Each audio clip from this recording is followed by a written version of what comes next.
അള്ളാഹു നിനക്ക് തരുന്ന പ്രതിഫലമാണ് പറയുന്നത്. എന്ത് ചെയ്താലും പ്രതിഫലമാണോ?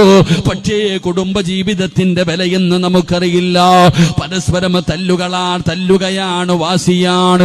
നിസാര കാര്യങ്ങൾക്ക് വേണ്ടി പടച്ചവനെ കുടുംബ ബന്ധങ്ങൾ തീർക്കുകയാണ്. മക്കളെ തീമാകുന്നു, പെണ്ണുങ്ങളെ വിധവയാകുന്നു, എല്ലാവർക്കും വാശിയാണ്. വാപ്പാ നിനക്കറിയുമോ, അല്ലാഹുവിന്റെ റസൂൽ സല്ലല്ലാഹു അലൈഹി വസല്ലമ തങ്ങൾ പറയുകയാ, ഇന്ന് വഅദ കഴിഞ്ഞ് ഇവിടുന്ന് തിരിച്ച് നിന്റെ വീട്ടിലേക്ക് പോകുമ്പോ അല്ലാഹുവേ